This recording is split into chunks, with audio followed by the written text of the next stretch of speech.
Hello guys and welcome to another video. Now it's time to see ML Leo in Guild Wars. And why is this exciting? Because no doubt, in comparison with Arena, RTA and anything else, ML Leo is so much stronger in GvG than any other place in the game.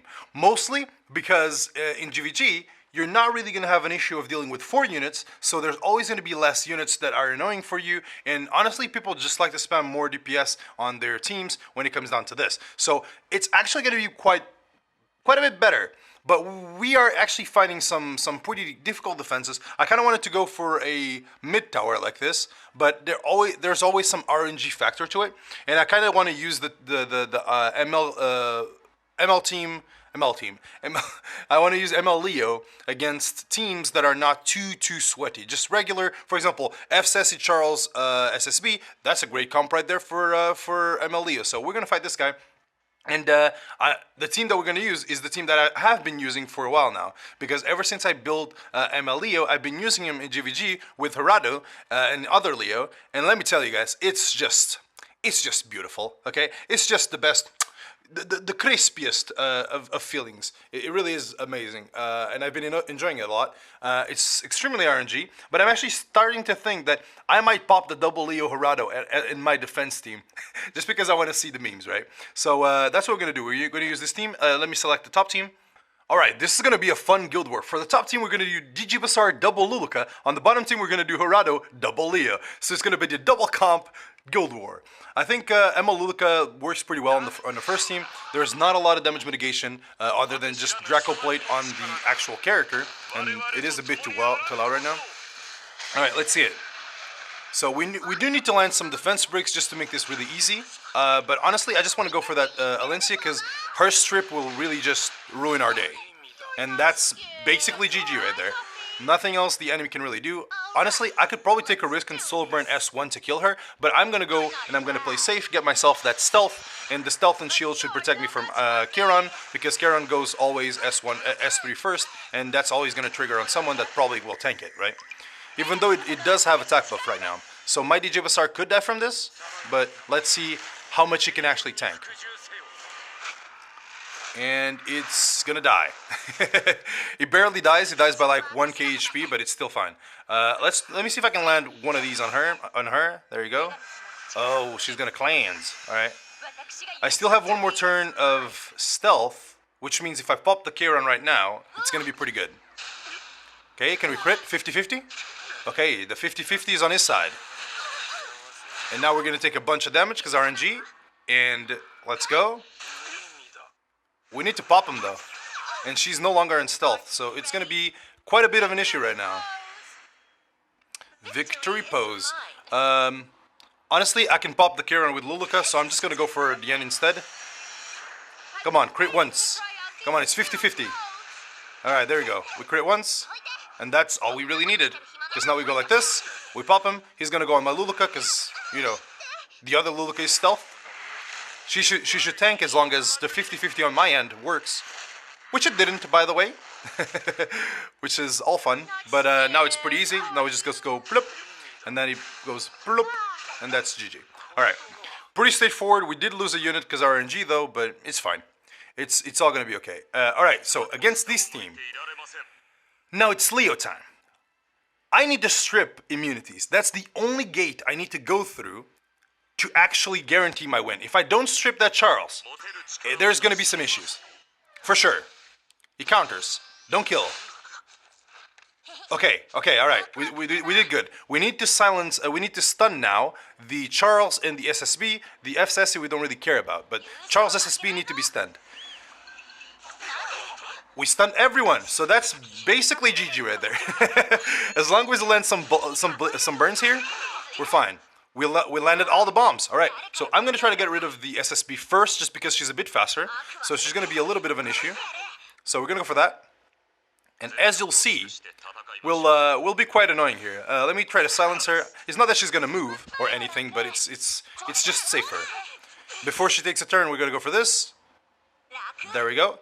Now we're going to go for NS1 on her. She's going to counter. But it shouldn't kill because, well, even if she's full DPS, like SSP doesn't kill with one counter. Doesn't work that way. The other boy is still locked but now he's off the lock. So now there could be some Elbrises popping. There you go. She gets bombed. Now it's dangerous because they're all dead. But I could lose Leo here if he counters. And he did. So GG Leo. You worked well for the first fight. But we still win because double bomb now just means that everyone's basically dead. It's just GG. Not much they can do. Skill null does not stop bleed damage. It only stops skills. So they're all damaged. They're all dead in the next turn. Actually, I could die. I could actually die here. SSB counter plus Charles counter. I could die. Okay. I don't think I die anymore. I mean... Okay, I don't die anymore. There we go. I'm scared of doing my S3. I'm really scared of doing my S3. Because that could lose me the game. Like right now, they all have bombs to die. But I'm really scared. I'm gonna go for it because if the team dies, they all die together, right? So it's fine. 1 bomb, 2 bombs, and guess what? He's dead too. And there you go. We lost a lot of units because when you're finding heavy counters, the bomb will not protect you. But as you can see, it works pretty well. I kind of got forced into picking into that, and the RNG for counters was pretty insane. That Charles, when he was stunned, he Elbrus like 3 times. So it was pretty crazy. But still, as you can see, it's still a pretty good team because the lockdown is just insane. And with less targets to lockdown, it means less worries because Leo burn into S2 actually makes him really strong to shut down specific units because it either resets the cooldowns or it stuns. So it's really good. Now let's find another team. But now basically our team with ML Leo is basically gone, so we're gonna go for something else. Honestly, I kind of lost a lot of important units like Harado and Djupasar, which means my cleave potential is kind of gone. So I'm gonna have to go for a bit of a bruisery or tankier comp, which is gonna be pretty bad because my Dark Corvus cannot tank for shit. It's just a sad reality. My Dark Corvus cannot tank very much. I'm gonna make Ruel pop this on herself just so she doesn't protect Ryla too much. As you can see, pretty fat damage, so she's gonna cast Revive on herself.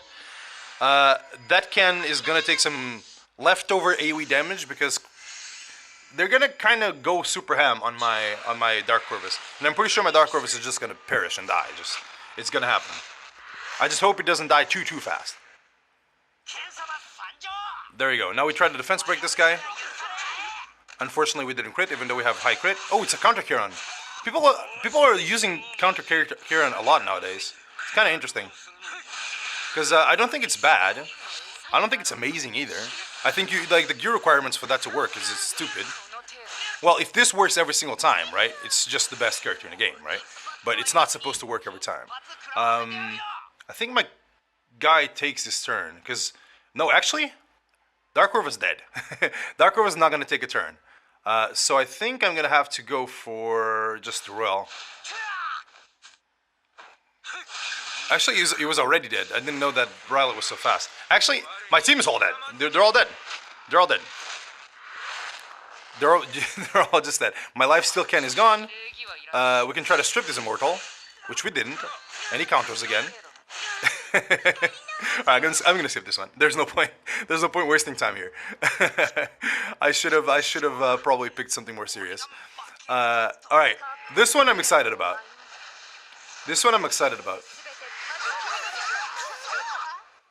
Because on this one I can kind of show the potential of ML Luluka. It's gonna be a bit RNG. I kind of want to go double proc on this RB.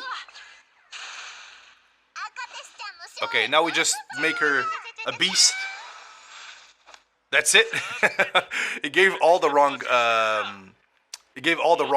Buffs. It only extended what she already had, which is pretty unlucky. It's fine. That debuff is pretty bad. I would like to have immunity there. I will cleanse one of these off because of potion vial. I think it was still kind of okay. She does speak a lot, huh?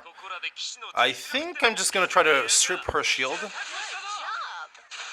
Not bad. The fact that she doesn't have immunity right now is pretty bad. which means it's RNG time. 50-50. Let's see. But you're no match for me. And we win this 50-50. Very nice. So RB gone. I'm gonna cleanse her and heal just because. Very, very nice. It's nice. All right, we're gonna try to get her shield off as well because now FSS should shield herself, right? There you go. And now it's ML Leo Soulburn time, which means actually I'm just gonna do this. It cleanses off my immortal, but I don't really need it right now because she's really just dead. Once and twice. There you go. Now she's dead, and now we go for her. So this team is a bit more thought of. Sate. Dude, I'm still getting used to the Japanese voices. It's pretty interesting. I do have attack buff, so let's just go for it. It's just extra damage. I don't think I kill at all. I think I do like half of her HP. A bit more. Now we just debuff her. We don't. She gets skill null again. And then we go for this. And then we go for this and hope for the 40%, so it makes it faster. There we go. That's all we really need. Okay, next turn, she's basically dead. She cannot survive anymore. Let me see what buffs I get this time. Oh, those are the good ones. That evasion buff on stealth shield, bruh. That's just one OP thing right there. You're not scared, are you? Look at those buffs. I don't know how you would deal with that. And that should kill. There we go. Alright, second fight is done. Let's go to our third fight. This team is pretty cool. I like this team a lot because SSA kind of grants the protection you need for Luluka to take a turn, and then when she takes a turn, she self-protects anyway. So it's always going to work out. So we're going to go for a main tower here. Honestly, I'm okay with this. I'm just not okay with the bottom comp for some reason. Well, there's not really a for some reason. It's just there's too many debuffs. If it was just Broman and not Tenebria, I would still run this because Weather's Potion Vial on SSA would make this okay. But I'm still gonna run it somehow just because there's a chance that she doesn't land too many things. I think it's gonna go horrible, but at least my comp is tanky enough, so maybe I can always revive, get one turn for Luluka. She kills the RB, and then she gets self-protected, so it's not much of an issue. So let's hope that's what happens. For the top team, kind of want to take a bait for Crow, a tanky one that can shield himself, and honestly, Kieran v Kieran, but my Kieran's pretty trash. So let's see what we can actually take here. Any DPS that I have, I don't really have like an A-Collie type DPS, like super fast. Taking Blaze Dingo is extremely risky because this Ryle is just gonna go on him. So I guess I take a Kieran. It's not great. Let's be real. Losing my cleave is kind of a lot, but it's fine. It's still fine. That top team, I don't expect it to win at all. The team doesn't make sense at all. There you go. He goes for her. Damage is okay. Same as the other one. Just okay damage. Nothing too crazy. Now we're gonna see if we land the provokes. Don't expect to land it on Crow. But we landed on the Rylot, so that's actually someone. That's good. We have immunity up, so that means we can start doing some shenanigans with Kieran. I think I'm gonna pop the enemy Kieran early. Actually, I should go full on this. Yeah, I'm not gonna give this Kieran damage. Let's do that. I'm gonna go full on this Rylot. So let's hope that actually hits. It did hit, and hit for quite a bit. He's almost dead. He's almost dead to the point that I'm not even gonna bother doing S3. I'm just gonna do my S1 with Kieran because he has immunity buff. He's just gonna kill that Rylot, and maybe he gets a Dust Devil and pops something. He don't. But it's fine. We're gonna get a strip here. We actually landed on the Crow, so the strip actually worked out. Okay, now we strip this defense buff. My Cecilia is just, she's doing work. Holy crap. Okay, we're gonna go for this, just to pop the Kieran and deal some damage to the Crow. The Crow is gonna go on my Cecilia anyway, and she's already very low HP, so it doesn't really matter. So it's just, it's the best use right now. She did, like, this Cecilia just, she chunked it up. She really did chunked it up. She did good. I'm gonna soul burn here for the strip on this guy, because there's no point stripping the Kieran, because he's not gonna kill anything. He's attack down, mischance, and I have 28k HP on this guy, so that's the amount of damage you expect. Even if he provokes me, that's still okay. I guess I just go for a free S3 here. Oh, actually it's a pretty good S3 because he has Aureus, so it does transfer a lot of damage. And that's basically it. I don't think he has the... Oh, I was about to say, I don't think he has defense buff, but he do. But it's still gonna be fine because we strip it. But it resisted the strip. I need to try to squeeze in some effectiveness into my ML haste. But it is pretty hard with his current build because he's so tanky. It's really complicated. Because I had to drop speed or HP and I don't want to do either. So maybe I can get like a god tier piece with like 20% effectiveness with other pieces as well. Alright. It's time to see how RNG will go. I don't expect to win this one either. As I said, oh my god. Alright, now we cannot win. Now it's not expecting. Now I can guarantee you we do not win this one. We just don't. Not at all. It's just gone. And another Abyssal Crown. On a 200% effect resistance Crow. Interesting. He's still not dead, but he can't attack for this turn, so I can't really do anything, really. It's just gone. Yeah, that was a really bad pick, because too many debuffs anyway, right? And the Defense Breaker, this is why you run a Defense Breaker on your team. Defense Breaker will make any tanky unit not so tanky. And she actually landed on my Ice unit, which is also very, very lucky. Crow would have been healthier without Defense Break, and he probably would have been able to ulti, even though ulting against that team, killing the RB comes back, it takes more damage. I would never win that one, but still, it would have been a better showcase, but it wasn't. Alright, that's basically it. Unfortunately, you only got to see ML Leo go on the first team. I kind of wanted to save ML Leo if he was going to die, if the team was going to, you know, die, but it was a free win. I had to take it, so I'm sorry. I'll try to showcase him better, but the point is, it really is a good GvG team, even against like super bad odds of people countering every turn. It's still going to be okay. Control is very, very strong, and even if there's a cleanser, you're always going to be able to lock him down with the Leo Soulburn. And that's basically it. Hope you guys enjoyed today's video. If you did, leave a like and subscribe. And this thumbnail was made by Leon, so give him a little thanks on the thumbnail, because I kind of let him go loose. So if you enjoyed this thumbnail, let me know, because he's the one that made it. So hope you guys enjoyed today's video, and I'll see you guys on the next one. Bye bye.